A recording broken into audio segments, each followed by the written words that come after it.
Signature de la déclaration des principes entre la République démocratique du Congo et le Rwanda, applaudie des deux mains par le chef de l'État congolais Félix Tshisekedi. Une avancée significative pour les deux pays voisins.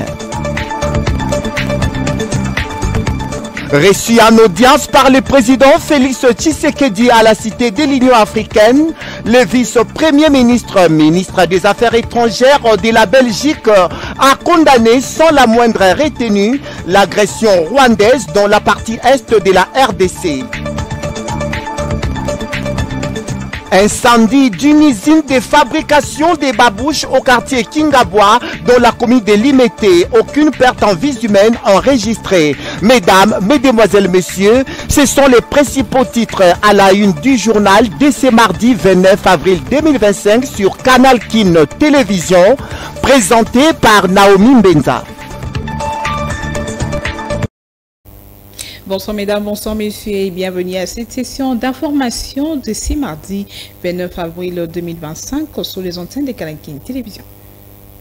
Ouvrons cette session d'information par cette nouvelle signature de la déclaration de principe entre la République démocratique du Congo et le Rwanda, une avancée significative, celle que j'ai toujours souhaitée pour mon pays, a déclaré le chef de l'État Félix Antoine Tshisekedi Tshilombo.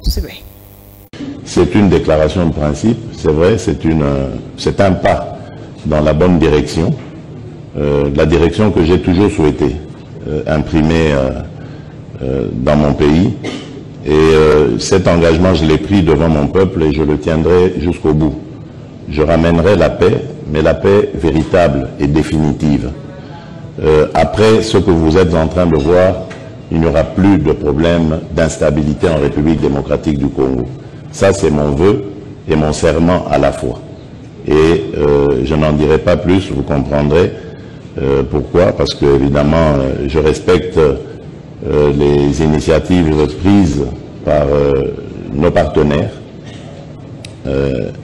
Je vous donne simplement rendez-vous le jour où cette paix deviendra réalité. Et le vice-premier ministre, ministre des Affaires étrangères de la Belgique, a été reçu par le chef de l'État, Félix Tshisekedi, à la Cité de l'Union africaine. Des échanges ont tourné autour de la crise qui sévit dans la région et a condamné l'agression rwandaise. Suivez. Le Royaume-Uni de Belgique soutient la souveraineté et l'intégrité territoriale de la RDC face à un pays agresseur bien identifié. Le vice-premier ministre et ministre des Affaires étrangères belge, Maxime Prévost, l'a encore répété devant le président de la République, Félix Antoine Tshisekedi Tshilombo, ce lundi à la Cité de l'Union africaine. À l'issue de près de 2 heures d'entretien, le chef de la diplomatie belge a affirmé que son pays soutient toutes les initiatives en cours en faveur de la paix en RDC. Les conflits qui se déroulent à l'est du Congo sont aujourd'hui particulièrement meurtriers. Les exactions violentes qui s'y déroulent chaque jour sont effectivement un scandale que nous devons veiller à arrêter dans les meilleurs délais possibles, avec bien entendu la pression nécessaire de l'ensemble de la communauté internationale. La Belgique a été très claire sur ce dossier en considérant qu'il y avait effectivement un territoire qui était agressé et qu'il y avait donc par voie de conséquence aussi un agresseur.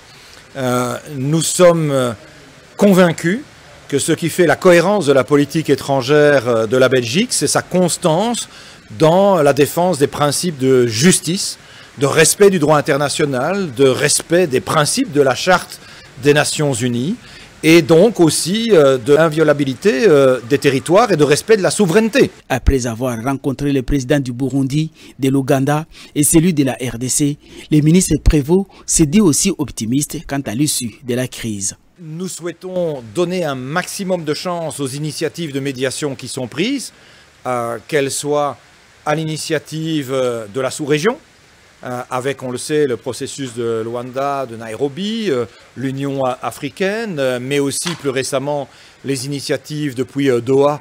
La paix en RDC.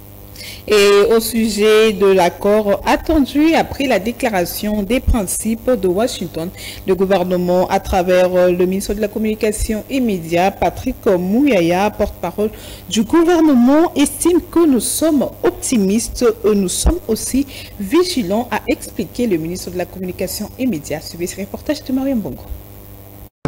L'Institut français du relations internationales, c'est l'une des principales institutions de Paris pour tout ce qui concerne la réflexion, la prospective sur la diplomatie, sur les questions brûlantes de l'humanité. Je pense que la question de la RDC est une question stratégique et importante pour le monde. Il était important pour nous de repasser par ici. Vous savez que dans le cadre de notre travail sur la présentation des vraies raisons de cette guerre ainsi que de son évolution, nous pensons que c'était important de passer par ici. Et nous avons eu l'occasion de faire le point, en tout cas, de la situation depuis les motivations de la guerre, comment le conflit a évolué. Et aujourd'hui, nous sommes pratiquement au point de sortie avec notamment l'initiative américaine. J'ai eu l'occasion d'expliquer que cette initiative américaine s'effonde d'abord sur les efforts régionaux et que le premier principe sur lequel nous nous tenons, c'est l'intégrité territoriale et la souveraineté de la RDC, y compris sur son territoire et sur ses minerais. Je pense qu'il était important que tous les décideurs qui étaient représentés ici à cette table puissent comprendre l'action de la République démocratique du Congo. Et que bien au-delà, nous avons été, depuis les débuts de cette guerre, dirigés par le président de la République qui avait une volonté claire et ferme, de sorte que lorsqu'on trouvera une solution à cette guerre, que ce soit une solution qui ramène une paix durable, une paix définitive et qui nous permette de commencer à parler du développement d'abord de nous-mêmes, ensuite voir dans quelle mesure on peut construire une dynamique régionale pour que les autres pays puissent profiter des opportunités que la République démocratique du Congo peut dégager dès qu'elle réussit l'objectif du retour de la paix et justement du commencement du vrai développement économique dans cette partie du pays. Sachez également que le vice-premier ministre de l'Intérieur et Sécurité, Chakman Chabani, a présidé lundi 28 avril 2025 une importante réunion stratégique avec comme objectif de restaurer l'ordre urbanistique après les dégâts causés par les récentes pluies diluviennes. Reportage de Jonas Moutoumbo. À l'initiative du président de la République, son Excellence Félix-Antoine Tshisekedi Tshilombo, et en application des résolutions du Conseil des ministres du 25 avril 2025, le VPM en charge de l'intérieur et sécurité Chakman Chabani Loko a présidé ce lundi 28 avril 2025 une importante réunion stratégique avec la ministre d'État, ministre des Affaires foncières, le ministre délégué près le ministre de l'Urbanisme et Habitat en charge de la politique de la ville, ainsi que le gouverneur de la ville-province de Kinshasa. Objectif, protéger nos populations et restaurer l'ordre urbanistique après les dégâts causés par les récentes pluies diluviennes. Les mesures clés, démolition des constructions érigées dans les zones interdites, notamment la baie d'Engalema, renforcement des mécanismes de contrôle et de surveillance, sensibilisation et accompagnement des populations concernées dans le strict respect des droits humains. Kinshasa assurera la ville pilote avant l'extension de l'opération à d'autres provinces. Les sites libérés seront transformés en espaces protégés pour empêcher toute nouvelle occupation illégale. Le gouvernement réaffirme son engagement à agir avec responsabilité dans un esprit de justice et de solidarité nationale en plaçant la sécurité des citoyens et la préservation de notre environnement urbain au cœur de ses priorités. Vol à main armée opéré dans la commune d'Elimba par les criminels qui, après avoir reçu leur coup en apportant les billets des banques, ils ont été maîtrisés par les éléments de la police nationale congolaise. Suivez.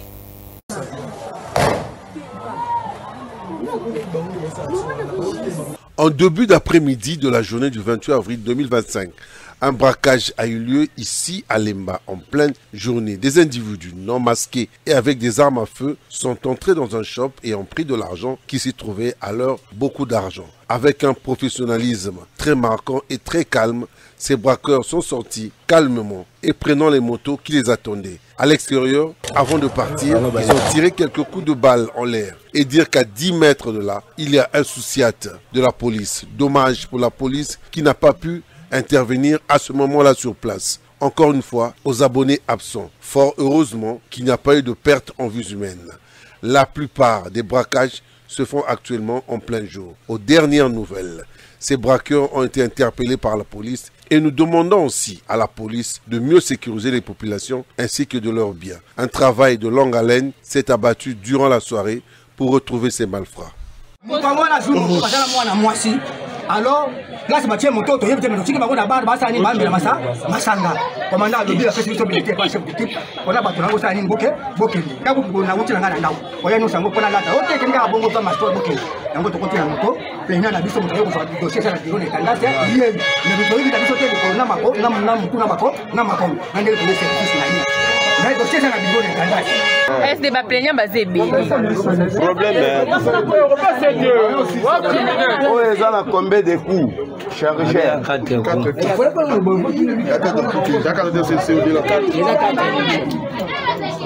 Ok, il fallait beau Zalana. Il a trois. Tout ce qui a téléphone. Téléphone n'a sonné, c'est pas na yo. Yo, voilà papa.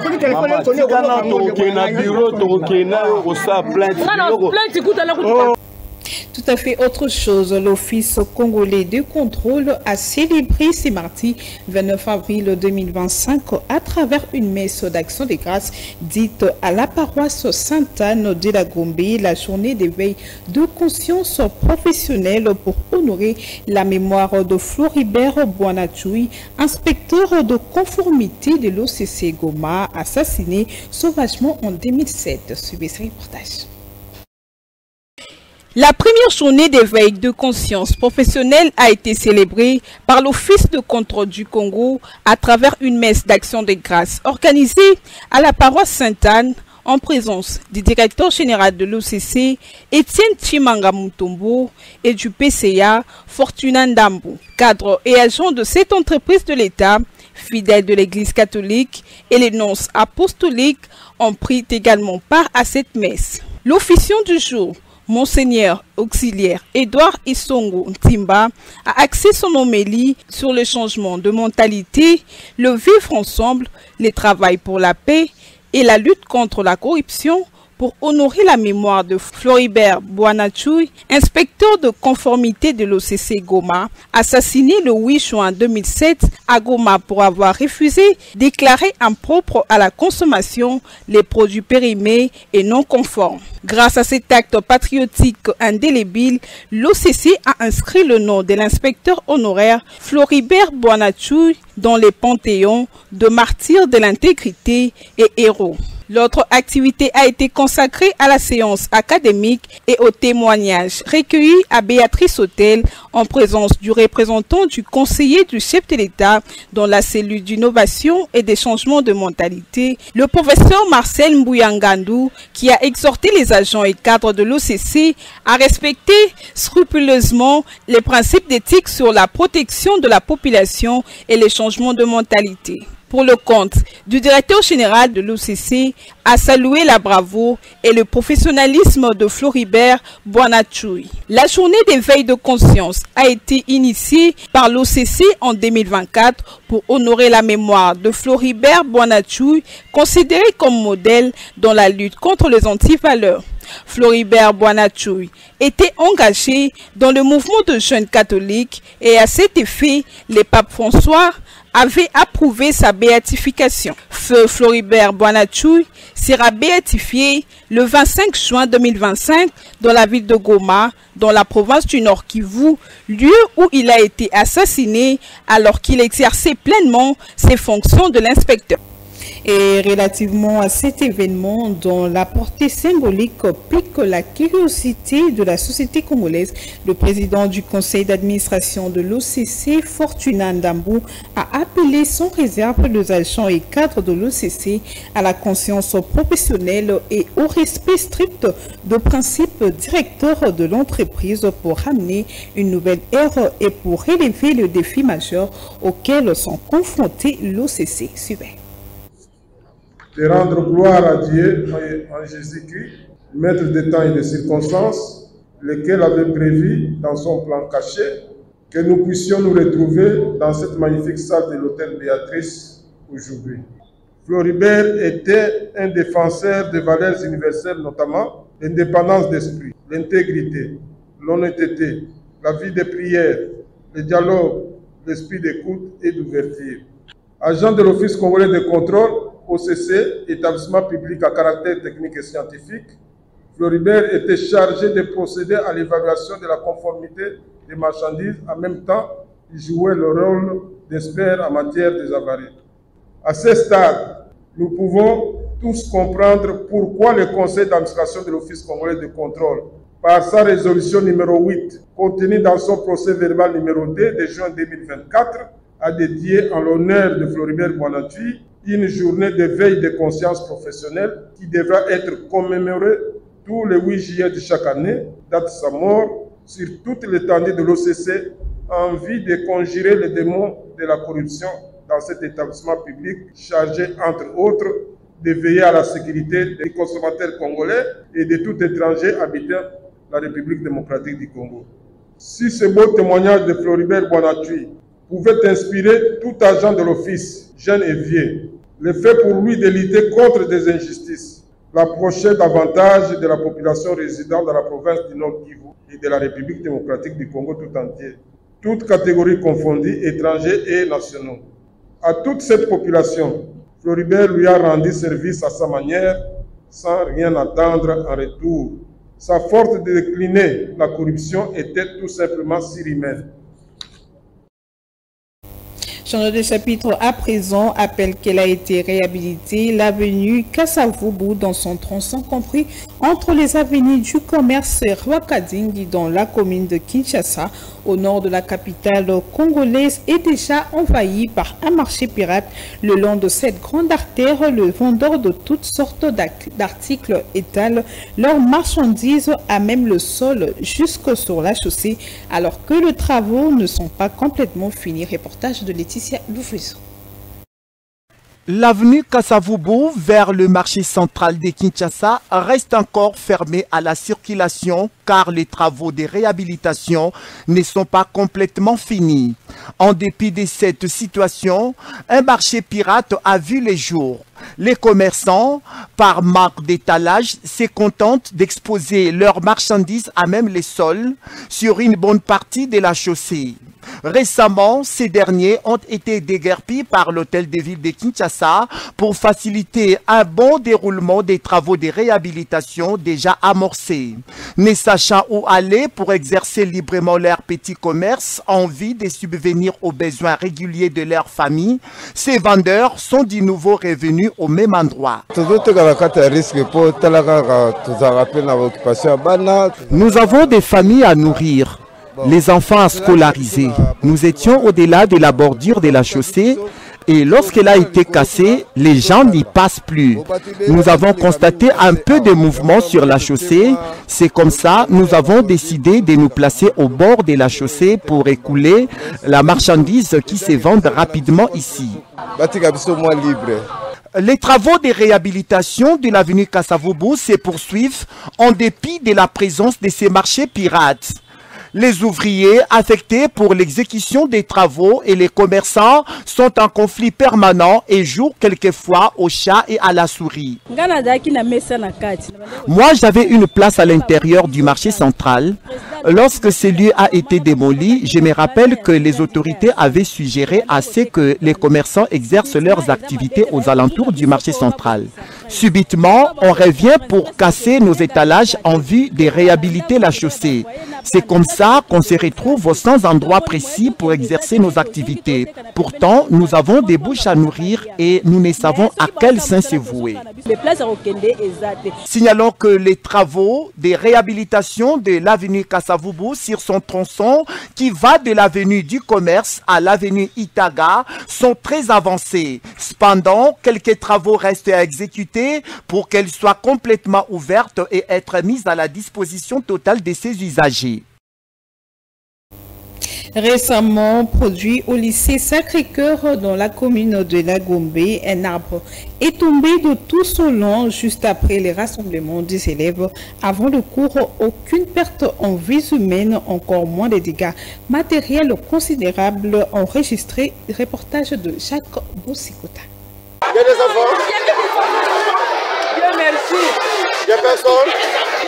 Amen. Dieu merci. Il n'y a personne. Il n'y a personne. Désagréablement surpris par la tombée d'un grand arbre de tout son long au lycée Sacré-Cœur dans la commune de La Gombe, juste après les rassemblements des élèves avant les cours tous les matins, l'incident majeur observé n'a causé aucune perte en vies humaines, encore moins les dégâts matériels considérables.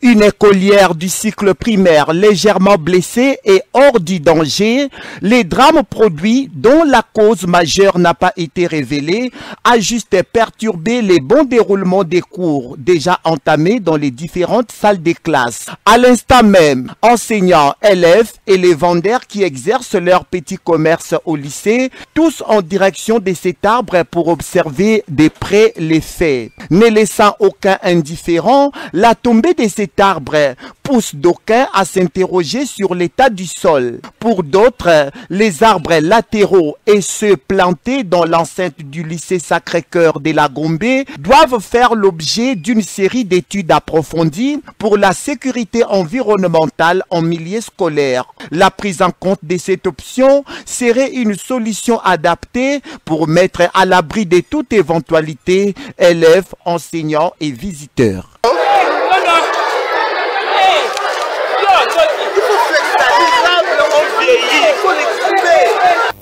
Et en société, une usine de fabrication des babouches et autres divers articles est complètement incendiée dans la matinée de ce mardi 29 avril 2025 au quartier Kingabois. Nous sommes dans la commune de Limete. Aucune perte en vies humaines n'a été signalée selon les témoins de l'événement. Cette usine appartient à l'ancienne première dame de la République démocratique du Congo, Marie-Olive Lembe Kabila. Jacques Bossikota signe encore ces reportages. Toza indonde moto ya kosakana te musala kutokati musala société ya Mama Olive epeli moto na ntango esalaka mapapa tala moto ezopela. C'est ce mardi 29 avril 2025, dans la matinée, à la grande surprise de la population, qu'une usine de fabrication des babouches et autres divers a été complètement incendiée au quartier Kingabois dans la commune de Limete. Selon les témoins de l'événement, cette société appartient à l'ancienne première dame de la République démocratique du Congo, Marie-Olive Lembe Kabila. Cet incendie, dont l'origine n'a pas été révélée, n'a été maîtrisé ni dans les temps, encore moins dans l'espace. Plusieurs s'étonnent de l'absence totale des véhicules anti-incendie pouvant assurer la conservation des biens meubles et immeubles de cette usine de fabrication des babouches. D'autres, par contre, s'interrogent sur le rôle des extincteurs placés aux installations de chaque société pour prévenir les genres d'incidents pareils.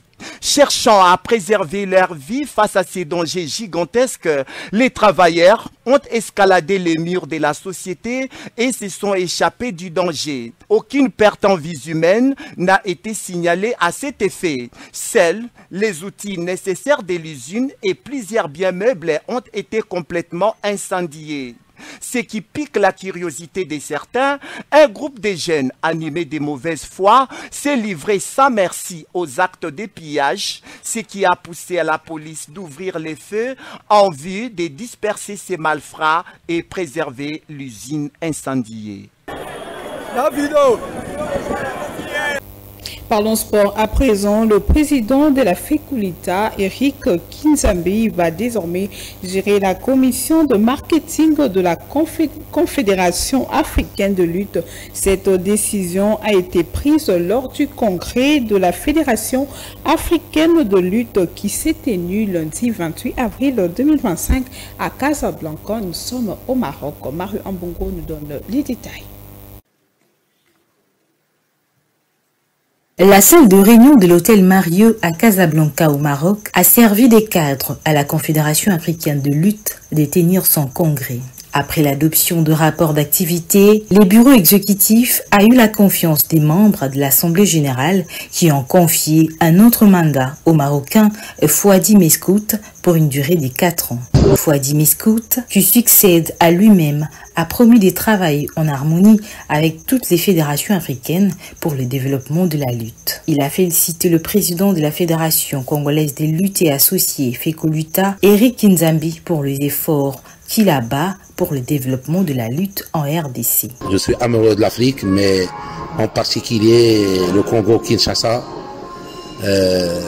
C'est une fédération qui fait un grand effort pour d'être parmi les grands dans le continent, pour conquérir très bien, pour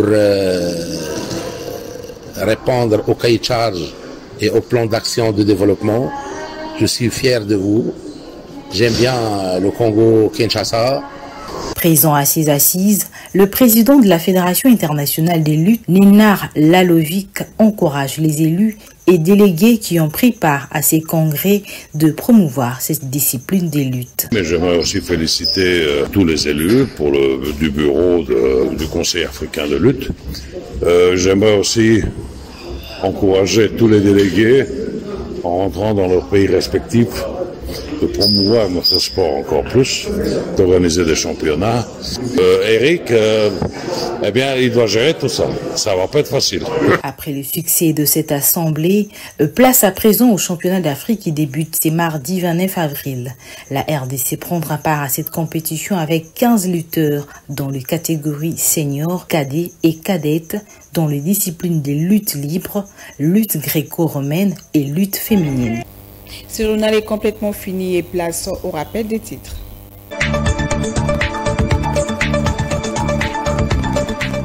Signature de la déclaration des principes entre la République démocratique du Congo et le Rwanda, applaudie des 2 mains par le chef de l'État congolais Félix Tshisekedi.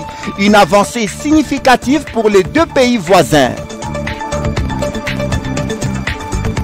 Reçu en audience par le président Félix Tshisekedi à la Cité de l'Union africaine, le vice-premier ministre, ministre des Affaires étrangères de la Belgique, a condamné sans la moindre retenue l'agression rwandaise dans la partie est de la RDC. Incendie d'une usine de fabrication des babouches au quartier Kingabwa dans la commune de Limete. Aucune perte en vies humaines enregistrée.